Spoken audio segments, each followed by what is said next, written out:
Hey everyone, welcome back. This is the first episode of our Ravens Top Plays of the Week series. Wasn't able to do it last week, but we're going to go into the top three plays of the week. And the first play we're going to start out with is Nate Wiggins' interception against Joe Flacco on his rollout to the right side. So this is kind of an interesting thing I've seen from Orr in his tenure here. Him deploying, I want to say a little bit of a Wink Martindale kind of strategy against trips in terms of rushing a lot of guys, trying to get odd numbers, just doing some stuff to kind of force teams away from that three-man side. We struggled with trips for a decent amount of time. I think over like the last 10 years, the Ravens have struggled with trips, and I think they do a nice job here on how they're going to defend it. So Fannon's going to come in motion. Humphrey's going to kind of point out that he's got Fannin. And there's the trips alignment. And I think once they see that it's going to be set on trips, you see Roquan is coming into blitz up the middle. And we get this sort of 4-on-3. 1, 2, 3, 4. 1, 2, 3. So we get a 4-on-3 here.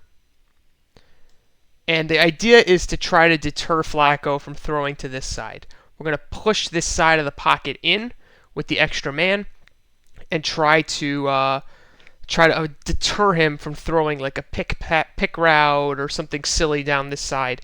Try to like break up that kind of trips, stuff that bothers a lot of defenses, not just ours. So the Ravens kind of create this elevator door for Roquan. You're going to see Matabike is going to push inside, always going to push outside, and creates this clear path for Roquan Smith to go through and attack the running back. Now, this player here is watching the running back to see what he's going to do. And what he's watching for is if this running back is going to go to Roquan or if he's going to come up the middle. He sees him go to Roquan, and now he follows Roquan into the middle. Now I want to point out Malachi Starks here. Malachi does a really nice job not giving Njoku a path to get on top of him. And then once Njoku commits to crossing, he accelerates really well. Look at how he explodes to get inside of Njoku here and right on his back. Like there's not a lot of room to throw this football. Njoku's a big guy, but you can just see how tight Wiggins is. Starks is with Wiggins as he's crossing the field. He's really right on his hip pocket. That's about as tight of a throw as you could possibly have in the NFL. So as we kind of wind through this, we've covered the blitz, we've covered the pass rush, we've covered Malachi. I want to kind of jump into Nate Wiggins here at the top of the screen. Now, what I love about this play is that Nate, throughout the entire rollout, is going to be in position to defend his underneath bracket on the receiver here. And then once the ball is thrown, commit to the football. So he never loses track of his responsibilities. If you notice his path, how he's still staying, wide and giving himself a path to the corner. And then only when Joe starts to commit to the football and the throw does he kind of break off and go over to the receiver.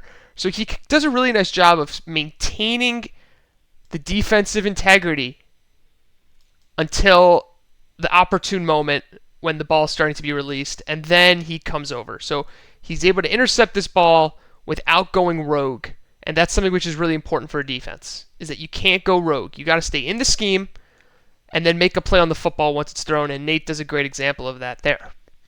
So one thing I would point out about this blitz is that when Roquan breaks through here, if this running back were to peel out, he would be open. This player is already committed to the rush. You could see it. He's already kind of committed.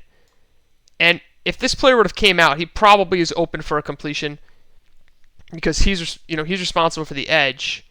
He can't be responsible for the edge and the running back. So there's a moment here where I just wish maybe we would have some recognition that, okay, Roquan's already in. I don't need to follow Roquan literally in the exact same path. We don't need two guys doing the same thing.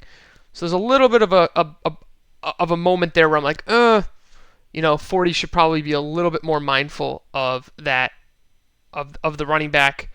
But I really like Owe here. Owe's going to do a really nice job just holding the outside part of this pocket. he's just gonna kind of hold him in, hold him in. There's no way for Joe to get out around this way. There's just no way. So that's really great. Um, and Joe gets forced out to his right, and he just makes a bad throw, bad decision, bad throw. It's into double coverage. Just I guess he's trying to make a play, but it's just not there. Sometimes the play is just not there to be made. And we'll go from the backside. I want to show you the other angle so you could see kind of how the rush unfolds. I'm going to show also people like to see the play in full speed, so I'm just going to let it go in full speed here. You're going to see Roquan come around and in between through this elevator door, and then Joe's going to roll out, and he's trying to hit Njoku, and there's just no angle. And then here's Wiggins' run back. Nice hustle from number 75, really busting it down here to make this tackle and save a touchdown. And so that was a pretty big play at the moment. But that is going to be play number 1. Nate Wiggins, really nice play, really solid strategy from Orr, forcing Flacco away from the trip side, and then as he's flushed out, makes a bad decision for the pick. So that's play number 1.